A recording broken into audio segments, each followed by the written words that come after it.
version longue, cette semaine, je reçois Isabelle Mercier, la directrice générale de la coop C'est Sûr.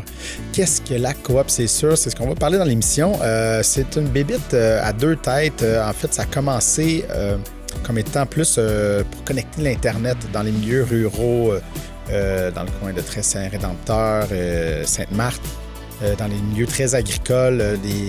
Donc, ça a parti comme ça en 2006. Ils vont fêter leurs 20 ans cette année. Et depuis quelques années, ils ont le marché éco-local qui est situé à l'Écoto, qui est une idée d'approvisionner en produits locaux, bio, machin. Bon, on va expliquer un peu cette double entité-là et les défis, parce que déjà, chaque entreprise a énormément de défis. Là, c'est une coop qui a les deux branches en même temps. Donc, il faut naviguer plein de choses différentes, plein de réalités. Puis, on va vraiment parler du modèle de coop et l'importance, en fait, de l'économie sociale pour les communautés, pour les noyaux villageois. C'était vraiment une belle rencontre, une belle discussion et j'espère que vous allez apprécier. Bonne émission.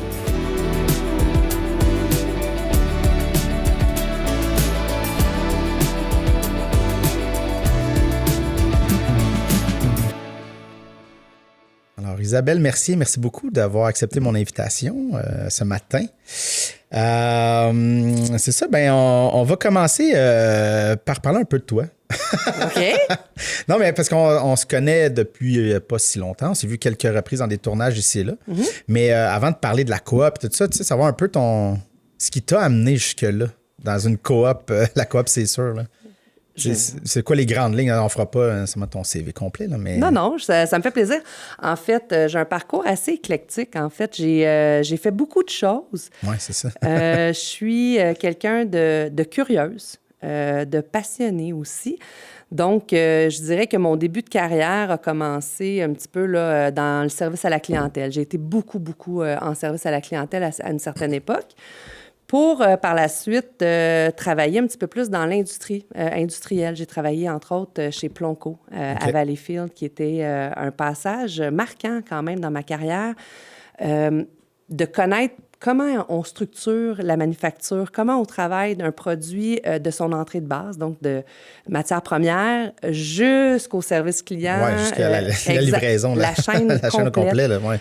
Ça, j'avoue que c'est intéressant. C'est vraiment intéressant. Puis, c'est quelque chose qui me sert au quotidien encore aujourd'hui. Ah ouais, hein? Bien, de connaître, en fait, de l'approvisionnement jusqu'à l'après-vente. Okay. Ça reste quand même une ligne conductrice qui se ressemble, peu importe par où on passe. Ouais, qu'on le mette dans le manufacturier ou qu'on le mette dans un concept alimentaire comme celui du marché éco-local ou qu'on l'amène au niveau des télécoms pour le réseau connecté. Ouais. On a quand même quelque chose qui se ressemble, puis des façons de faire qui s'appliquent d'une place à l'autre. Juste que là, tu n'as pas la gestion de la machinerie puis une transformation pure, mais ça reste quand même... Mais ça se rejoint beaucoup. C'est la mise en marché est là, l'approvisionnement est là, le service client est là. Donc, il y a quelque chose de super intéressant par rapport à ça. J'ai eu la chance d'avoir un passage aussi super intéressant en étant propriétaire d'une boulangerie artisanale à Côte-au-Lac. C'est ça, tu es parti d'un manufacturier à... En fait, c'est l'inverse. La boulangerie est arrivée avant. Oui, la boulangerie est arrivée avant, le manufacturier après. C'est moi qui se mélange. C'est pas grave, ça me rajeunit pas, en fait.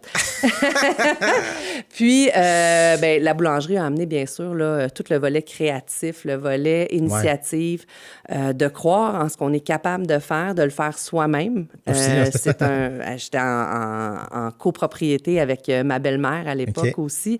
Donc, un projet familial. Les enfants sont arrivés à cette époque-là pour moi aussi, mes deux filles. La coordination ou la conciliation travail-famille qui avait été un petit peu idéalisée de ma part dans un concept d'entrepreneuriat. Donc, tu pensais que ça allait être plus facile ou plus facile à imbriquer, tout ça? Bien, en fait, je voyais une opportunité d'amener mes filles dans mon travail, puis personne ne pouvait m'en empêcher de le faire. Ouais. Erreur. C'était pas du tout idéal. Donc, rapidement, on a compris que ça se pourrait pas comme ça, de cette façon-là, mais on a trouvé un certain équilibre à travers tout ça. Une expérience que j'ai adorée. La boulangerie a été vendue. J'ai des gens que je côtoie encore qui ont racheté là, à l'époque José Couture et Alain Lauzon, qui étaient des gens que je croisais dans les marchés. Donc, une reprise, une continuité de ce beau projet-là. Mais t'es où la boulangerie, excuse-moi? À Côte-au-Lac. Coteau-du-Lac. Au Grain de Saveur, elle existe encore. D'ailleurs, c'est la 3e génération de propriétaires là, qui vient tout juste de prendre en main la boulangerie. Fait que c'est quand même une fierté de dire on a démarré quelque chose qui perdure quand qui même. est encore là aujourd'hui. Ça a évolué, ça a beaucoup changé. Les propriétaires ont amené plein de nouveautés. Mais c'est merveilleux de voir quelque chose comme ça perdurer dans le temps, surtout que c'est un commerce de proximité, puis ça me tient tellement à cœur. Au niveau des retombées pour la collectivité, ça vient quand même donner aussi une âme au noyau villageois. Donc, pour toutes ces raisons-là, je suis très, très fière de la continuité de ce projet-là par d'autres que moi. Ce qui m'a amené aussi par la suite à travailler auprès de la Chambre de commerce de Vaudreuil-Soulanges pendant quelques années au service aux membres, entre autres développement des affaires. J'ai eu la chance de croiser plein de gens inspirants, plein de gens qui ont des projets, qui ont une passion, qui sont animés dans la vie. Puis ça m'a amené à vouloir continuer de travailler pour ma collectivité aussi. Donc, j'ai eu l'opportunité après ça de travailler chez Développement Vaudreuil-Soulanges comme commissaire au développement commercial. Donc, ça a été un autre super beau séjour, très riche d'apprentissage sur l'importance de travailler mon territoire, de développer ma collectivité, de vouloir faire une différence dans le dynamisme et le legs aussi que je vais laisser pour mes enfants. Ce qui m'a amené à réfléchir très, très fort à un certain moment donné, lorsqu'il y a eu un affichage de poste qui a été fait là, pour le poste de direction générale à la coopérative C'est sûr, qui collait et qui rassemblait, en fait, l'ensemble de ce parcours un peu éclectique-là, parce que la coop est aussi un peu éclectique. Donc, de par son multiservice, la télécommunication et le service alimentaire. Et ça rejoignait des choses dans lesquelles j'avais eu les mains des deux côtés. Oui, c'est ça. Donc, voilà, c'est ce qui on m'amène... dirait que tout se traçait pour t'amener là, tu sais. Mais longtemps, je me suis dit que ça n'avait pas de bon sens. Non, c'est ça. Oui, c'est ça, parce que là, tu as eu ton entreprise, tu as travaillé dans une manufacture, là, après ça, au dev, dans le fond, t'aidais à démarrer des projets où dans le fond, c'était quoi exactement? Le service aux entreprises, c'était pas moi. Moi, je travaillais beaucoup plus, en fait, à trouver des endroits ou à identifier des opportunités, en fait, d'affaires sur le territoire, justement pour nourrir les têtes entrepreneuriales ou faire de l'attraction pour amener des commerces complémentaires à ce qui existait déjà sur le territoire. C'était plus ça, mon rôle. C'est ça. Parce que de base, le dev, l'idée que je m'en fais, c'est beaucoup, c'est ça, aider à... Démarrage d'entreprise, effectivement. Il y a une équipe extraordinaire, service aux entreprises. C'est ce que les conseillères font, donc travaillent avec les entrepreneurs pour amener les projets à terme en niveau de démarrage. Mais en fait, nous, au niveau du commissariat, c'était de déceler les opportunités du territoire, les fuites commerciales, entre autres. Donc, savoir où est-ce qu'il y avait de la place pour amener un bon joueur au bon endroit, au bon moment pour faire un succès avec l'entreprise. Donc, on combinait notre expertise avec celle des conseillers et conseillères en démarrage d'entreprise. Mais avant de rentrer en quoi, parce que là, on dirait que la porte est ouverte de tout ça, là, mais on dirait que la MRC de Vaudreuil-Soulanges, moi, je viens de Sainte-Martine, j'ai découvert Vaudreuil-Soulanges en travaillant avec la télé ici. Là, on dirait que, puis surtout là, avec la 30, parce qu'avant, on dirait qu'il y avait ce clivage-là, qu'il y avait la gang de Vaudreuil, mais on n'y allait pas vraiment. Il y a un pont, hein? Il y a un pont, c'est ça. Mais là, avec la 30, c'est beaucoup plus facile, on dirait, d'accès. Mais on dirait que c'est ça, la MRC, d'avoir le dev qui font des entités, même le Conseil des arts, on dirait qu'il y a quelque chose ils font vraiment vivre leur coin, peut-être plus que d'autres MRC. Je ne sais pas si c'est moi qui le vois, mais il y a comme une volonté de vraiment s'arranger puis de faire les choses. J'ai eu la chance, en fait, avec mon passage chez Développement Vaudreuil-Soulanges, de travailler ou d'être présidente d'un groupe qui s'appelait le GIAC, le groupe en armature commerciale du Québec. Et d'échanger avec des gens d'un petit peu partout sur le territoire québécois. Effectivement, souvent, on se faisait regarder en se disant « ils sont chanceux, c'est dynamique, c'est vivant », puis il y a une volonté, en fait, de dynamiser les milieux et de dire « OK, créons notre développement économique, attirons les bons joueurs, Juste les campagnes d'achat local régional aussi, Ouais. qui sont quand même relativement fortes. Là, j'ai eu Ouais, la ouais. chance d'être impliquée autant lorsque j'étais à la Chambre de commerce Que là, que chez Développement Vaudreuil-Soulanges. Et aujourd'hui, c'est moi qui en bénéficie de ces ouais, c'est campagnes-là. ça. Donc, je connais l'importance de ce discours-là et il y a vraiment une implication là, au niveau des élus sur le territoire. Pas plus tard que la semaine dernière, j'avais la chance de rencontrer une élue d'une de nos municipalités qui se disait comment je peux faire mieux pour mes producteurs. Est-ce qu'on peut travailler ensemble? Absolument. Donc, j'entends et je vois de la volonté donc, et de concerter ces besoins ou ces demandes-là. Je pense que la MRC, de façon générale, a ce souhait-là. Oui, c'est ça, les municipalités, la MRC, mais j'ai l'impression, je sais pas c'est quoi ta lecture, mais que les gens, quand même, du coin, il y a comme de quoi où, tu sais, c'est ça, ils s'arrangent entre eux, on fait nos affaires, puis on s'active, tu sais, on participe au truc, tu sais, je sais pas si j'ai une lecture erronée, je sais pas toi comment tu vois Non, ton tout à Vaudreuil-Soulanges, en fait. Tout à fait. En fait, que ce soit du côté de Hudson, par exemple, où il y a une vie citoyenne très, très impliquée. Je sais que du côté de Saint-Lazare aussi, il y a cette volonté-là d'amener vraiment une implication citoyenne, de dynamiser les milieux. Je le vois, notre bureau-chef, en fait, est positionné dans le noyau villageois de Sainte-Marthe. Ouais. Moi, les gens, ça me fascine encore. Les gens viennent payer leur Internet au comptoir chez nous. C'est pas chez Bell que tu peux faire ça au Vidéotron, pour pas les nommer. Mais les gens entrent littéralement dans la petite maison au cœur du village, puis il y a un échange. Ouais. On a l'opportunité de parler de certains organismes qui soutiennent peut-être la population vieillissante. Avec la coopérative, on a une vie associative aussi qui se bonifie là, d'année en année. D'avoir ce retour ou cette opportunité-là de faire une différence avec la collectivité. Nous aussi, on le vit, on le sent. Fait que oui, effectivement, je pense que sur le territoire de Vaudreuil-Soulanges, ce besoin-là ou cette envie-là là, est de plus en plus présente. Je pense, entre autres, à toute ma gang de commerçants du boulevard Harwood à Vaudreuil qui se sont mobilisés à maintes reprises pour passer par-dessus les certains enjeux qu'ils ont eus dans les dernières années. Je trouve que c'est fort, en fait, la collectivité. Là, avant de s'enfoncer, je pense qu'il faudrait parler de la coop. Fait d'expliquer un peu aux gens qu'est-ce que c'est ça, cette patente-là. S'il y a du monde qui ne sont pas au courant, parce que là, on rejoint aussi du monde qui n'est pas nécessairement de Vaudreuil-Soulanges. Absolument. Donc, la coop, c'est sûr. C'est une bébite un peu comme tu as dit. Là. C'est une patente. Mais peut-être mettre un peu les bases, en fait, parce que ça a vraiment commencé avec les télécoms. Donc, un besoin de connecter l'Internet. Bien, en fait, les gens vont peut-être être surpris, mais cette année 2026 marque les 20 ans de notre coopérative. Donc, il y a 20 ans, on a un groupe de citoyens qui souhaitaient avoir accès, en fait, à de l'Internet. Et on avait les grands joueurs qui ne voulaient pas développer, en fait, les territoires ruraux. On parle ici de très Saint-Rédempteur à la base. Là, ça s'est formé là. Donc, il y a 4 membres fondateurs qui ont dit...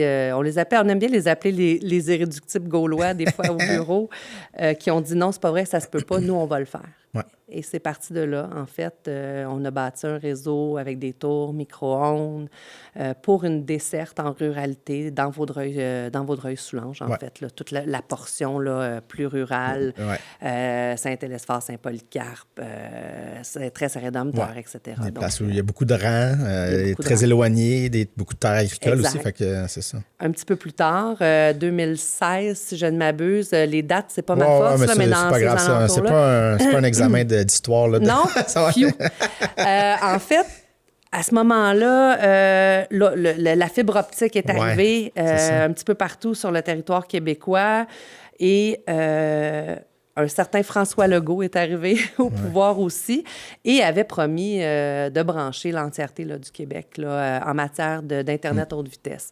Donc, il y a des programmes qui ont été déployés, que ce soit avec Volet Éclair, Région branchée, qui ont permis, en fait, de développer la fibre optique un petit peu partout sur le territoire. Oui, parce que c'est cher, de la fibre optique. Hein?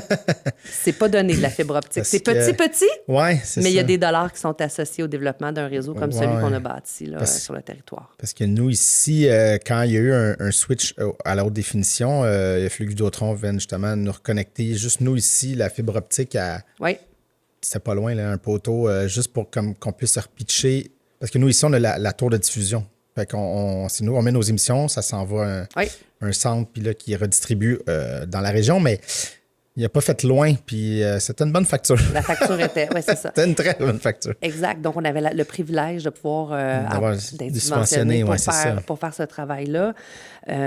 Aujourd'hui, on parle de plus ou tout près de 3000 abonnés, là, 3000 portes qu'on dessert, en fait, sur le territoire de Vaudreuil-Soulanges. C'est une dizaine de municipalités déjà. Ouais. Et on réfléchit, on travaille à la croissance de notre réseau. C'est sûr que le rêve ultime, je pense, en ce moment, c'est de pouvoir être présent aussi en milieu urbain, être compétitif face aux compétiteurs qui sont déjà sur le territoire, mais aussi, et encore une fois, de parler d'une entreprise de proximité qui dessert sa collectivité. Oui, c'est ça. Donc, c'est un peu sur ce volet-là que je dois me pencher dans les prochaines années là, avec les télécoms et le développement de nos télécoms. C'est ça, parce que c'est de faire d'expliquer justement la coop, tu sais, que c'est une coop, c'est pas une entreprise privée, de rentrer ça dans la tête du monde aussi. Là, facile. Mais c'est ça, comment ça s'articule justement une coop? Là? En fait, coopérative, conseil d'administration. Donc, on a des administrateurs, président, trésorier, vice-président, un peu comme tout bon conseil d'administration.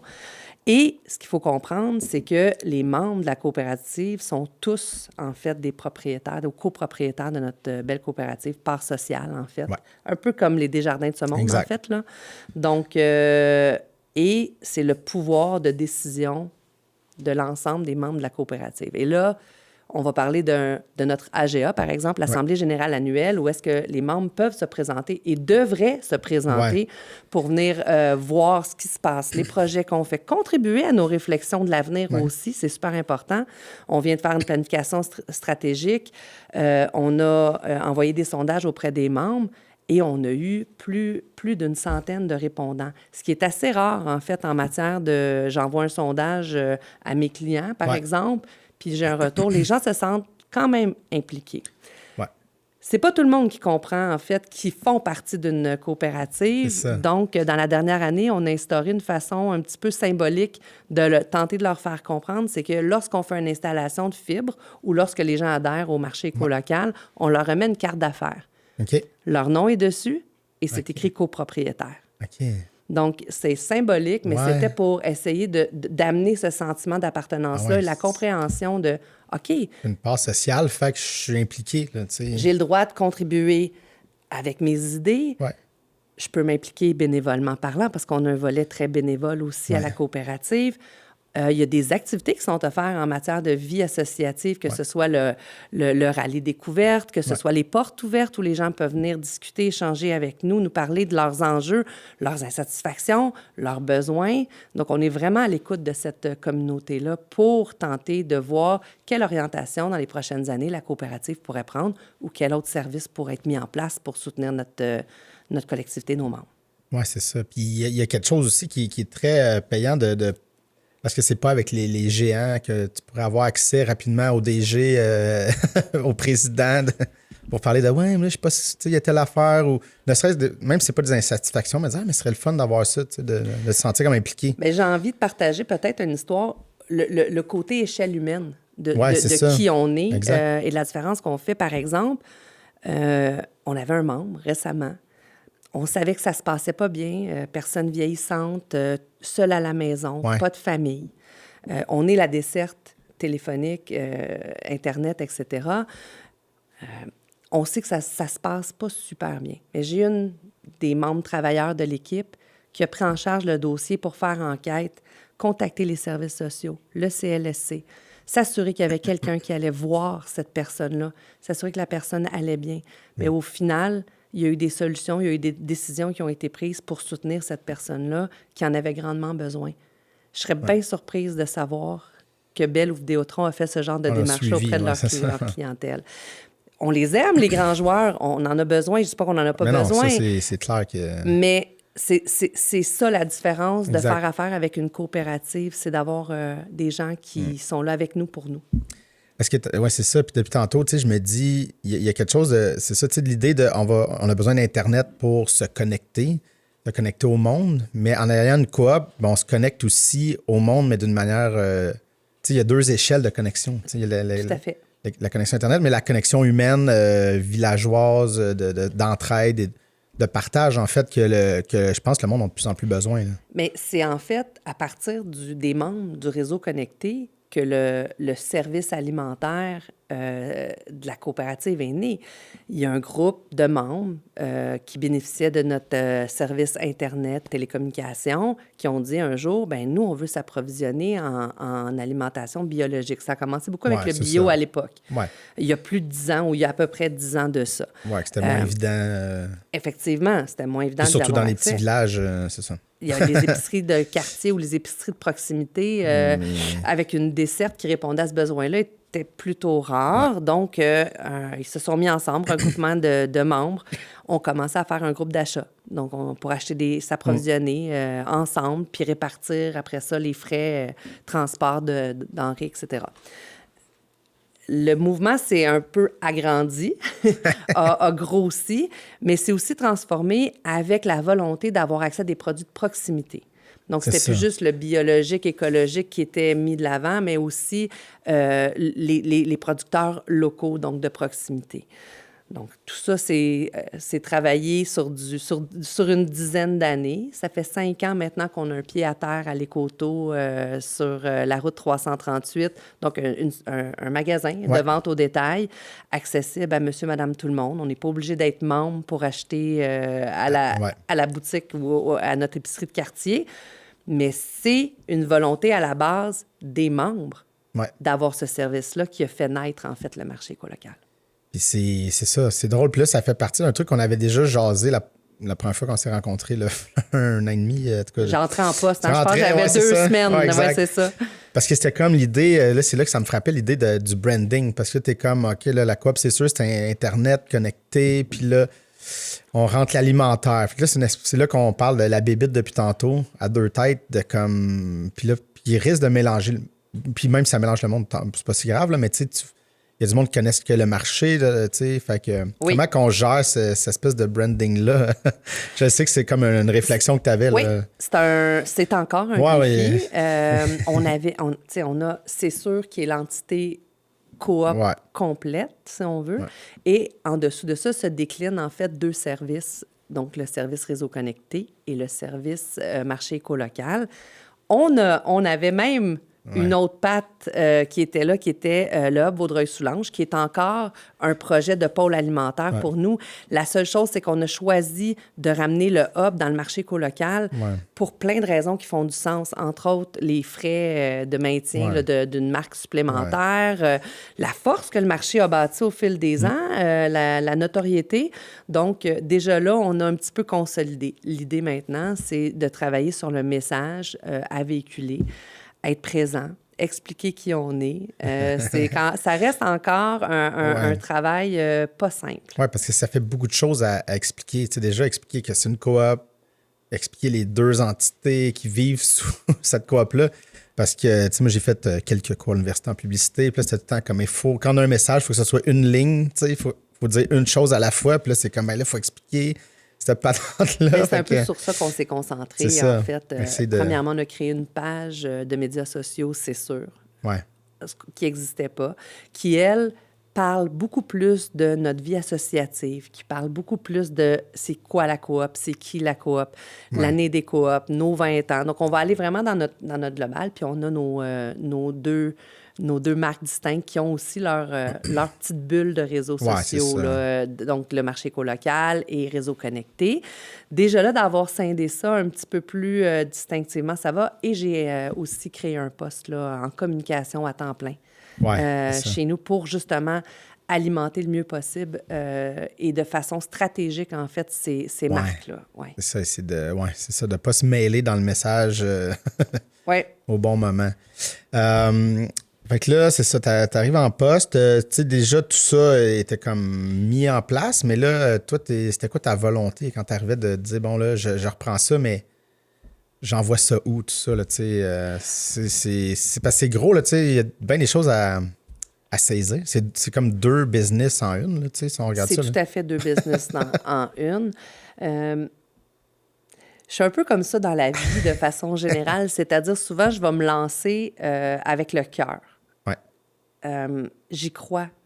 Ça fait longtemps que je crois, que ce soit au marché écolocal, que ce soit à la coopérative en tant que telle. Il faut dire que je suis citoyenne de Très-Saint-Rédempteur. Ouais, Donc, ma desserte à moi en matière de télécommunication vient directement de la coopérative. J'étais voisine de quartier de l'ancienne directrice générale. J'avais envie de faire partie de ce succès-là. J'avais envie, mais j'avais peur en même temps. C'est ça. Je le dis, je le nomme, les gens autour de moi le savent. C'était un gros défi. Ah oui, c'est sûr. Un défi de taille, mais un défi de cœur. Puis un défi aussi d'exemple pour mes enfants. Mes filles, à moi, qui sont dans la vingtaine, là, terminent leurs études ou presque. Mais de dire, il y a des façons de faire aujourd'hui qui sont différentes. On parle ici d'économie sociale, on parle ici de coop, de gens qui sont autosuffisants, en quelque sorte, dans ce qu'ils font. Puis je pense qu'avec ce qu'on vit, le contexte géopolitique actuel, etc., tout ça, ça me dit pourquoi moi je ne le montrerais pas à mes enfants aussi, que je suis capable de... On est capable de faire ça, ça existe, ça se fait. Ouais. Mais il faut plus d'adhérents à ce genre de mouvement-là. Surtout quand on parle d'économie sociale, entre autres. Là, je pense que c'est une direction importante à considérer dans notre modèle d'affaires au Québec. Oui, mais qui même peut... au Canada. Oui, c'est ça. Ben, c'est exactement... Worldwide, si on veut, mais c'est ça. Mais c'est ça, mais tu vois, on est connecté parce que c'est là que je voulais m'en aller, justement, l'espèce de l'idée du modèle de la coop, l'économie sociale aussi. Là, ben, en fait, tout ça est la même chose, là, mais comment ça peut... Parce que c'est sûr qu'il y a des défis dans tout ça, mais que ça peut aider justement à mettre sur pied, à avoir peut-être les reins un peu plus solides pour développer des projets comme l'Internet, comme un marché écolocal, tout ça, parce qu'il n'y a pas la recherche du profit. Tu sais, oui, il faut rentrer de l'argent, mais il n'y a pas la recherche de mettre de l'argent dans les poches d'actionnaires pour, c'est ça, s'enrichir. C'est un peu la beauté de la chose quand ça fonctionne bien, quand on a... En fait, je pense que dans ce modèle-là, il y a des choses qui ne sont pas encore complètement assises. Oui, c'est ça. Dans le modèle d'économie sociale. J'ai le privilège, en fait, de siéger au conseil d'administration du pôle d'économie sociale et je me considère encore comme très verte c'est ça. dans ce domaine-là, mais j'écoute, je bois les paroles des gens qui ont plus d'expertise que moi autour de la table. Puis ce que j'entends ou ce que je comprends, c'est l'autonomie financière. Tu sais, la vente de produits, il ne faut pas être gêné de dire qu'on est capable de générer de l'argent. Des profits, oui, c'est ça. Des profits, puis il faudrait que ce soit un but ultime. Oui, c'est ça. Pour pouvoir justement réinjecter cet argent-là dans des nouveaux projets, dans de la croissance. Ce qui me dérange beaucoup de ces différents modèles d'affaires-là, puis dans le communautaire aussi, là, les CDC, je pense, vivent encore ça beaucoup plus fort que moi, je peux le voir, mais c'est de dire, je vis de subvention en subvention. Oui. Comment pérenniser notre économie sociale? Comment pérenniser notre communautaire? C'est pas une honte, je pense, et je pense qu'il y a des solutions, mais il y a quelque chose d'ancré depuis des années sur les modèles de « je demande de l'argent, j'attends de la subvention ». Comment on peut faire autrement? J'ai pas la réponse, mais j'espère contribuer à la réflexion qui va amener des solutions, par exemple. Exact. Mais c'est parce que c'est ça. À un moment donné, j'ai réfléchi ça aussi, parce que c'est pas tous les organismes, en tout cas, peut-être que oui, peut-être que non, mais tu sais, des maisons d'hébergement pour les femmes victimes de violence. C'est pas tous les organismes qui peuvent avoir un volet économie sociale. Tu sais, ils vont pas vendre des T-shirts ou tu sais. Bon, ça fait qu'il y a des organismes qui, malheureusement, c'est plus la subvention, mais tu sais, il y a peut-être de quoi, justement, à arranger, tu sais. De vases communicants, de vases communicants, de faire... c'est ça. Mais oui, il y a quelque chose qui se décomplexifie, je pense, de penser un peu business. Tu sais, le communautaire ne pensait pas à ça, tu sais, parce que c'est des gens de cœur. Oui, sans se sentir coupable, mais c'est ça, c'est que c'est tu sais, je prends le partage en exemple, là, à la prairie, dans ce coin-là, tu sais, qui sont très axés, tu sais, on a la boutique, la friperie, la patente, on dégage l'argent, mais c'est parce que cet argent-là, après ça, on fait de l'aide alimentaire aux gens, on fait, tu sais, fait tout à fait, plus que ça fonctionne, ben plus qu'on va aider, plus qu'on peut prendre de gens pour les aider. Fait qu'il faut, mais tu sais, c'est ça, c'est de trouver une ligne, puis je sais que dans le communautaire, des fois, il y a un peu l'idée qu'on est tellement juste dans l'aide aux gens, puis on est tellement submergé par ça que Ils ont de la misère à voir peut-être des comment? avenues, tu sais, c'est ça. Ben, je sais que le pôle se penche beaucoup Ben, c'est ça. sur comment on peut mieux soutenir ces projets-là. Comment je sais qu'on est, on est un petit peu là-dedans Ouais, c'est ça. actuellement.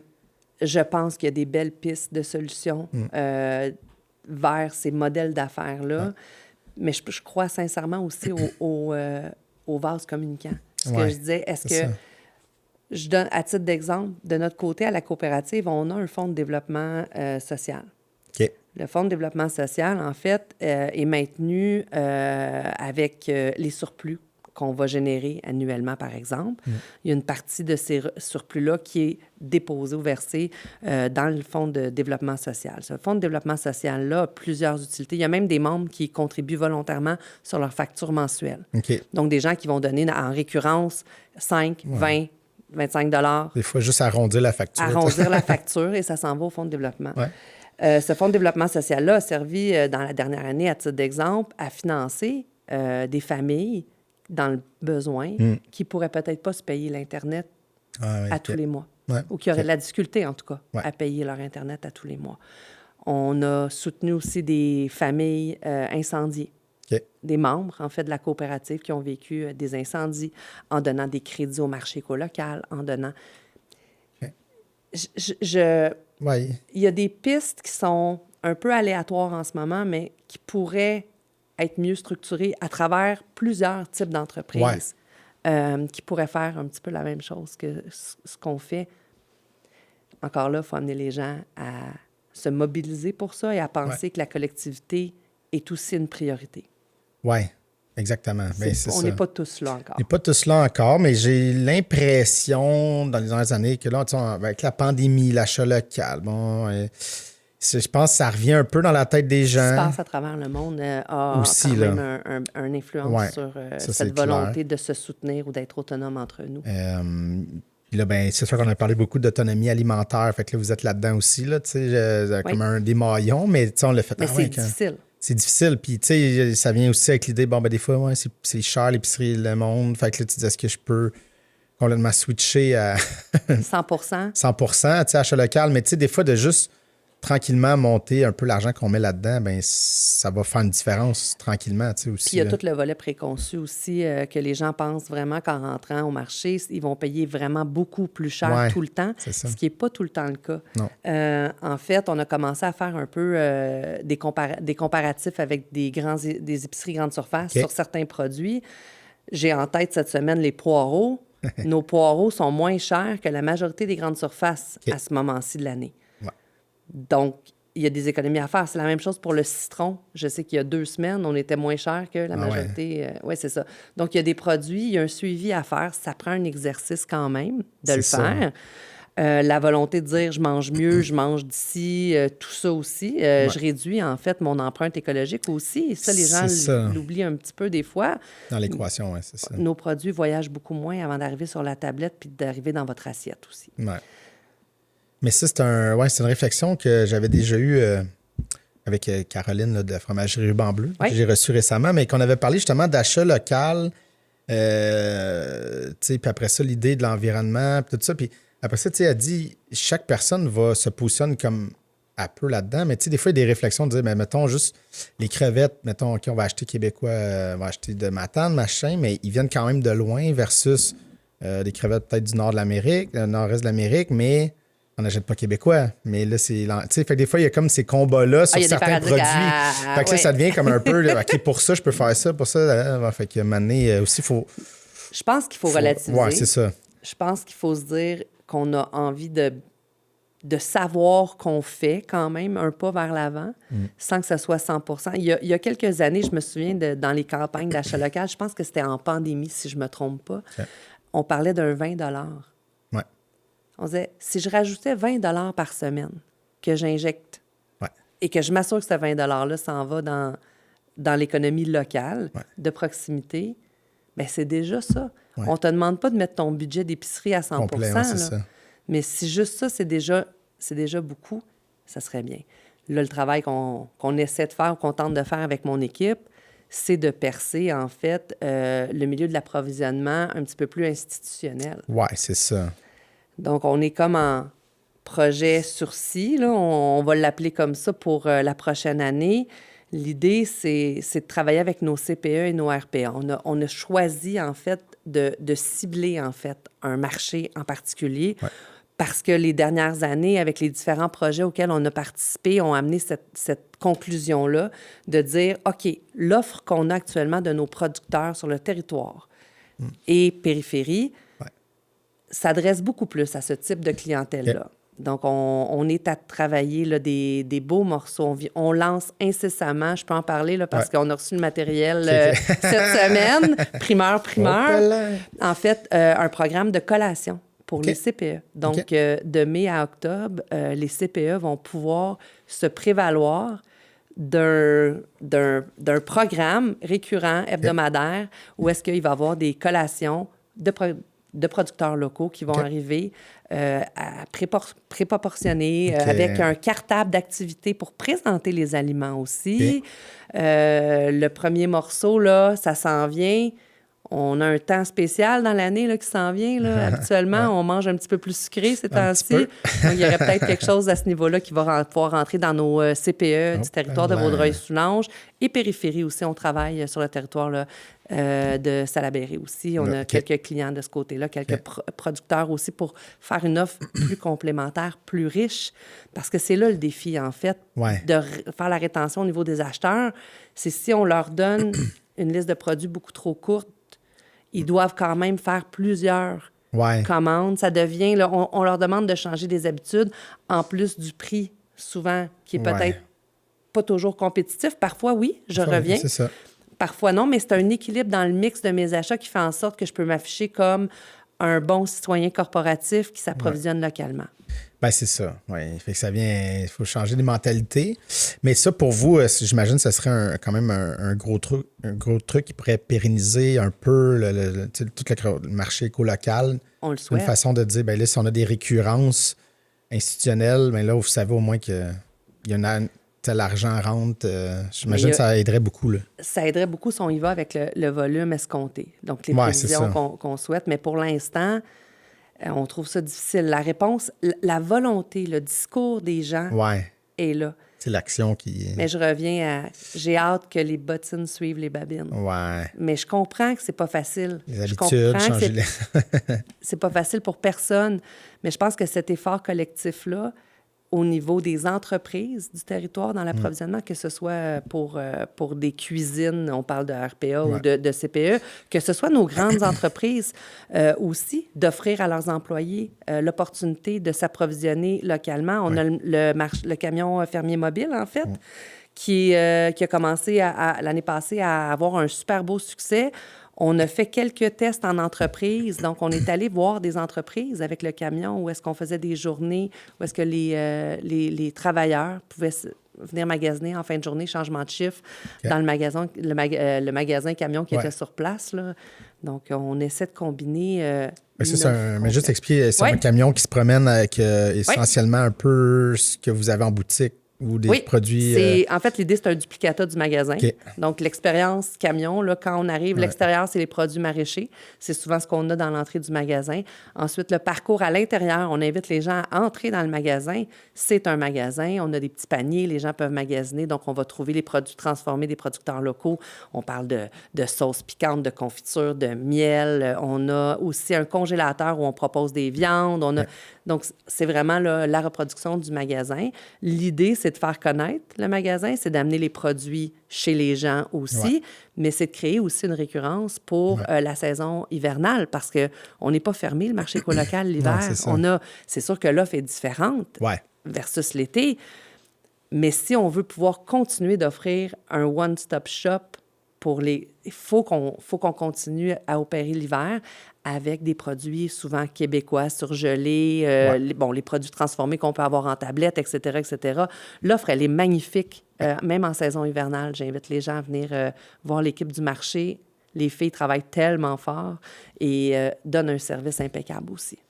Et mais c'est ça. Est-ce que, j'imagine, je m'en ai dit, est-ce qu'il y a des défis pour... Mais c'est sûr qu'il y a des défis là, d'avoir une boutique, d'avoir c'est ça, de faire vivre, en fait, ce côté alimentaire-là? Est-ce qu'il y a des défis? Il doit en avoir pas mal.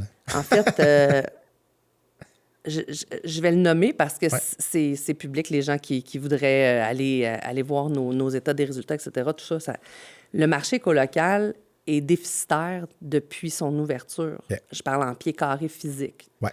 Donc, est-ce qu'on est en sursis? Est-ce qu'on se questionne sur la pérennité et sur le fait que le marché va encore exister dans 1 an, dans 2 ans, dans 3 ans? Absolument. L'idée, c'est qu'on est dans un point charnière actuellement. Ouais. Donc, amener de la rentabilité, réduire.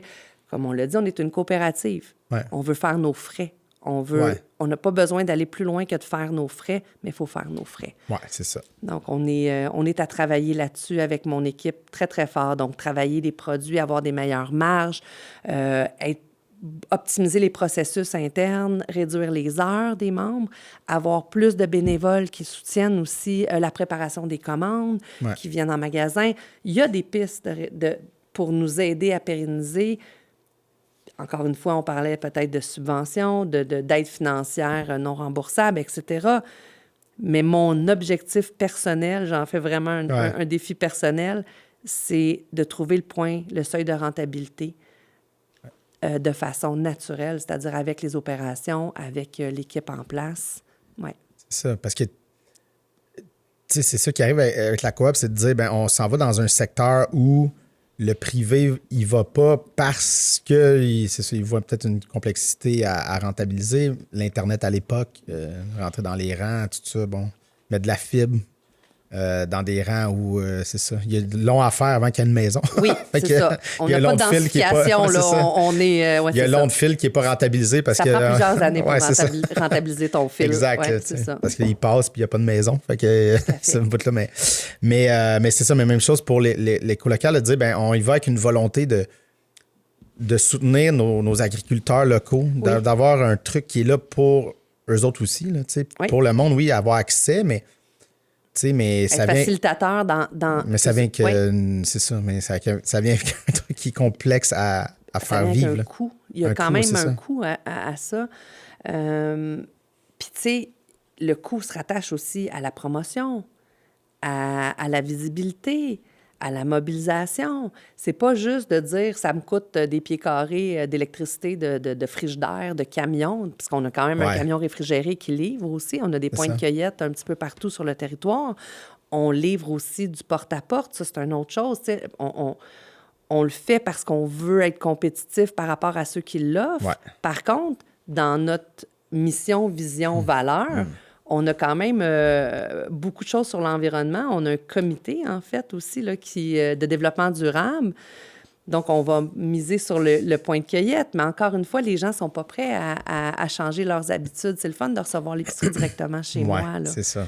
Donc, c'est facile de la recevoir directement chez moi. On est d'accord pour les gens qui ne peuvent pas sortir, qui peuvent pas... On trouve que c'est extraordinaire qu'on puisse l'offrir.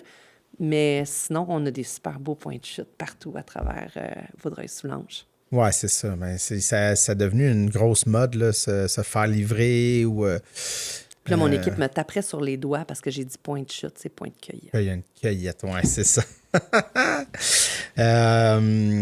mais c'est ça. Fait que là, vous êtes vraiment là-dedans dans l'idée d'essayer de pérenniser. Mais je pense que ça passe vraiment par l'idée, si le monde comprenait un peu plus que c'est une coop, qu'il y a une vie sociale, que l'idée de justement d'avoir ce magasin-là à l'Écoto, d'avoir accès à quelque chose qui serait pas là. C'est ça, je pense que c'est... Mais cette année, l'AGA, notre Assemblée générale annuelle, va se tenir le 14 mai prochain, puis on a choisi de la faire à l'Écoto, en fait. On a loué la salle, la Ville nous prête gracieusement la salle en face du marché écolocal. Donc, on se rapproche aussi d'un autre bassin de membres, parce qu'on a fait, c'était très Saint-Rédempteur, Sainte-Marthe les dernières années, mais on veut essayer d'élargir justement cette communauté-là, que les gens du marché s'impliquent aussi. Parce que majoritairement, les gens qui s'impliquent bénévolement, moins maintenant, on a des nouveaux bénévoles aussi, mais c'est des gens qui viennent du réseau connecté, qui sont là depuis le début, dans les... Quand on dit les membres 001, 2, 3, là, c'est les premiers membres qui nous suivent depuis longtemps, qui sont là. Mais là, on commence à voir des nouveaux visages s'impliquer là, au niveau du comité des 20 ans. J'ai 2 nouveaux membres qui se sont assis avec nous, que je suis super contente de les voir contribuer aussi. J'ai des amis à moi qui sont devenus membres de la coop, mais qui ne connaissaient pas tant la coop non plus, ça. Mais qui sont présents à chacun des défilés auxquels la coopérative participe à titre de bénévole. J'ai une artiste, en fait, aussi, qui est membre de la coopérative, qui vient gracieusement peindre nos vitres, nos camions. Fait que c'est ça, la coop aussi. C'est d'enrichir notre collectivité ensemble par nos talents, par les talents de tous et chacun. Il y en a aussi, c'est par le temps qu'ils ont. On parle des gens qui sont semi-retraités, retraités, puis qui ont du temps. Je pense à notre Claudette, qui a été membre travailleur, mais qui est maintenant bénévole à toutes les semaines au marché. Ça vaut beaucoup de choses, cette implication humaine-là. Oui, parce que ça, il y a peut-être quelque chose à... Tu sais, justement, de dire, je vais être bénévole. Tu sais, parce que c'est pas une entreprise, là, c'est pas comme, OK, je vais replacer sur une grande bannière les trucs. Mais peut-être de débarrer ça dans la tête des gens, de « Ah oui, ils ont besoin d'aide bénévole. » C'est bizarre parce que c'est un commerce qui fait de l'argent, tu sais. Mais c'est pas un commerce normal, c'est ça, tu sais. Fait que il y a peut-être ça aussi de... En fait, si on veut sauver le magasin, mais je pense que les bénévoles ont un rôle assez important parce que des heures, on le sait, là, le salaire, la masse salariale est majoritairement ce qui prend toute la place avec le loyer. Donc, si je réduis des coûts-là, bien, ça fait en sorte que nos marges de profit augmentent aussi. Puis, je m'implique parce que je veux garder mon magasin ouvert. Je m'implique parce que je veux continuer à avoir un service Internet de proximité avec des gens qui l'ont développé pour moi. On a fait un premier déjeuner des membres il y a 2 semaines à Rigaud, restaurant chez Catresse. Merci, Catresse, qui nous ont reçus de façon extraordinaire. On a eu des gens... J'étais profondément touchée. Les gens de Pointe-Fortune étaient très présents. Mais les gens de Pointe-Fortune, si je ne me trompe pas, là, ils ont été dans les... tard branchés. Là. Ça n'était pas les premiers. Donc, ils sont hyper reconnaissants de ce service-là. Je pense qu'ils sont heureux d'avoir accès à la fibre. Mais il y avait une énergie que j'ai trouvée... Je dis, c'est ça notre coopérative. Les gens se parlaient, les gens échangeaient. Te souviens-tu de... Moi, j'étais là quand ça l'a ouvert. J'avais des gens qui avaient leur chandail de la coop avec l'ancien logo là, qui était là assis avec nous autour de la table. Puis on échangeait. Il y avait des producteurs, il y avait des membres utilisateurs, il y avait des administrateurs aussi du conseil d'administration qui étaient là ce matin-là. On était peut-être une trentaine. Mais ça, je veux voir ça grandir autour de notre coopérative, puis avoir de ces moments-là qui reviennent en récurrence, puis permettre aux gens d'être ensemble. Oui. Puis tu vois, on dirait que c'est un thème qui revient parce que je vais la renommer, là, Caroline de Ruban Bleu, parce qu'elle était là, il y a 3 épisodes. Là. Oui. J'ai vu l'épisode, c'est ça. Mais tu sais, elle parlait justement qu'elle a parti des cafés rencontres où là, les citoyens, tu sais, là, c'est clairement dit, mettons, le mardi 10h, peu importe, je ne sais plus c'est quelle la date, mais là, vous venez, mais vous parlez, là, c'est pas en silence. Là, c'est une volonté, puis ça fonctionne. Oui. Le monde a besoin de... Tout à fait. Surtout post-pandémie, il y a eu un éclatement, un isolement. Puis je pense que justement, puis je reviens avec l'idée, vous avez connecté le monde avec l'Internet, mais là, vous les connectez aussi dans la vraie vie. Je pense qu'il y a quelque chose qui fonctionne, en fait, par elle-même. Je note. Oui, c'est ça. L'idée de la connexion. La connexion, mais c'est ça. Au sens large. Au sens large, mais je pense que c'est ça, tu sais. On se connecte au monde, mais c'est bien beau, mais il faut se connecter à notre communauté. Quand j'avais la boulangerie à une certaine époque, mon moment préféré de la semaine était souvent les samedis et les dimanches matins. J'arrivais à la boulangerie 2 heures du mat. seule souvent pour démarrer la production. Après ça, j'avais mon boulanger. Bon, mais les premiers temps, c'est nous qui faisions tout. Puis, je ne rebarrais jamais la porte. On ouvrait à 9 heures ou 8 heures, je me souviens pas, là, mais je barrais jamais la porte. Puis il y avait toujours des gens qui venaient puis qui arrivaient en pyjama, en pantalon de pyjama, avec le journal en dessous du bras pour attendre la première fournée de croissants qui sortait du four. Puis des fois, il était 4-5. Puis ils jasaient. J'avais pas de table à cette époque-là. Là. Maintenant, il y a des places assises un petit peu, mais moi, j'avais pas de place assise à ce moment-là. Ça. Les gens étaient debout devant le comptoir et je façonnais mon pain face à eux à cette époque-là. Là, les comptoirs, tout était à air ouvert. Puis on jasait. Puis on échangeait. Puis c'est passé ci, puis c'est passé ça. Hey, t'as-tu su pour un tel, puis l'autre? Puis ces moments-là, pour moi, étaient des moments de pur bonheur.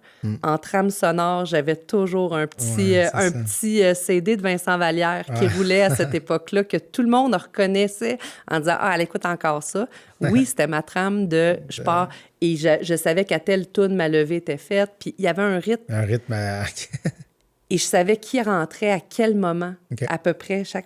Puis c'est ce que j'ai vu dans le coop. Quand je suis retournée me rasseoir, j'ai dit, hey, ce moment je l'appelle le moment perron d'église. Là. Bien, exact, c'est ça.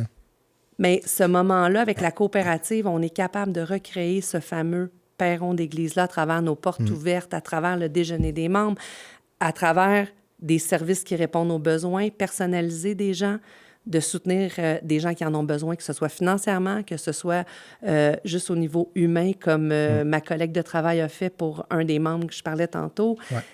C'est un tout. C'est pas juste une business. Exact. Parce qu'on a perdu tranquillement, justement, le perron d'église. Puis, tu sais, je repensais à ça, mais le film Gas Bar Blues, tu sais, l'idée du gas bar que... Il allait s'asseoir là, les bonhommes jasaient, tu sais, puis après ça n'existe plus, tu sais. Fait que les lieux... C'est très drôle que tu amènes ça sur la table, parce que mon conjoint, sa famille ont été propriétaires, le grand-père, les oncles ont été propriétaires d'une station-service, puis on en parlait le week-end dernier, à quel point ce phénomène-là aussi existait dans les... Oui. Mais c'est ça. Mais c'est la continuité d'avoir un spot du monde qui avait nulle part où aller, qui se sentait un peu seul, puis il allait s'asseoir là, puis il jasait avec le monde qui passait, tu sais. Se désennuyer ailleurs que sur... l'Internet. Mais c'est ça. Fait que, il y a de quoi à faire, là, que vous les connectez, mais vous les reconnectez dans... Je te donne ça gratis.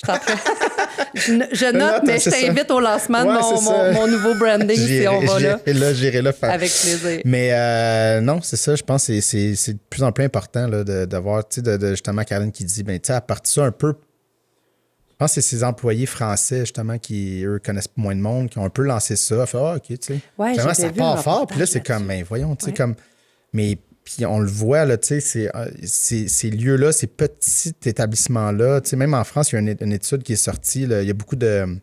Les bars tabac qu'ils appelaient avant, ils sont en train de fermer partout dans les petites municipalités. Puis ça vient avec une montée de l'extrême droite. Parce que le monde s'isole.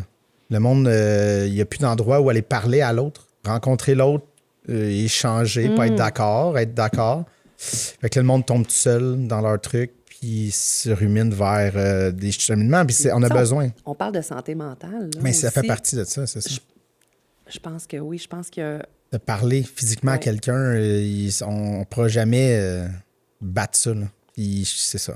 Je pense qu'on en a besoin. Oui, il y a ChatGPT, là, mais... Oui, c'est pas la même chose. Pas convaincu. C'est ça. Puis, tu sais, avec le marché colocal, ben il y a peut-être... Ça en fait aussi partie là, d'avoir un lieu que...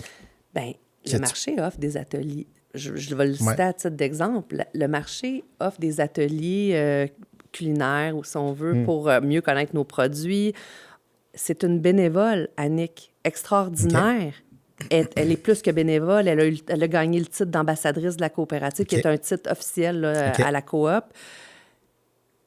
Bien, ça se book hyper rapidement maintenant. Puis là, on a des récurrences. Donc, des gens qui sont presque des abonnés, là, on va se le dire, mais qui viennent en groupe. Il y en a qui s'organisent, je pense, à l'atelier des mocktails. Là, j'ai des gens qui se sont organisés. Là, sont 5 filles, se sont appelées, se sont bookées ça.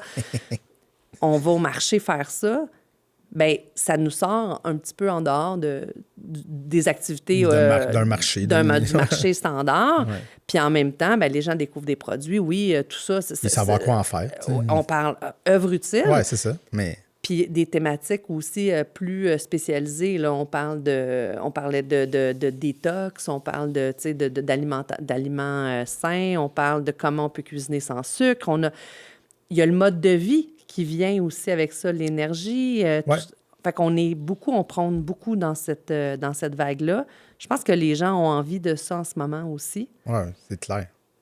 Fait qu'on... Trouver des façons de...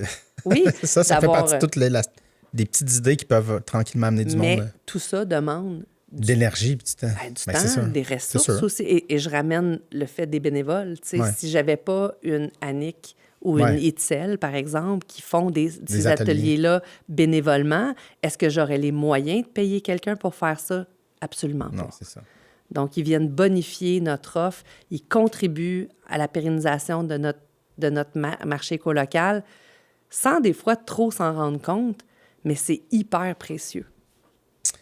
En terminant, parce qu'on est vraiment sur la fin, mais tu sais, je sais pas comment tu as vu, du temps que tu avais ta boulangerie à là, est-ce que tu as vu une évolution? Comment tu perçois Vaudreuil-Soulanges, ta région? Est-ce que tu l'as vu? Est-ce qu'il y a une évolution?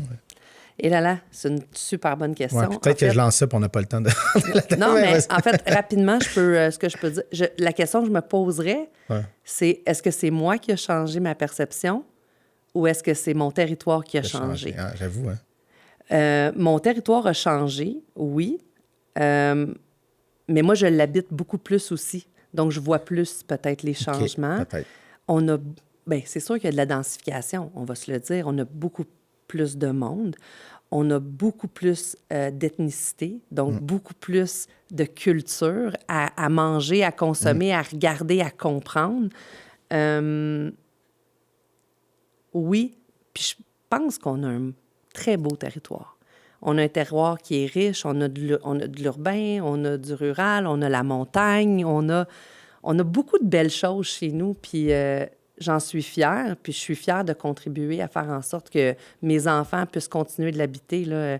Ma fille qui travaille au centre de ski, mon autre fille qui travaille justement au garage, pour pas faire de lien, au garage familial, tenu par un oncle et une tante. Donc, je pense que tout ça, c'est riche, mais il ne faut pas le perdre. Bien, Isabelle, merci. Merci beaucoup de ton temps. C'était une belle discussion. Et je te souhaite bonne chance avec merci de l'invitation. C'était vraiment agréable.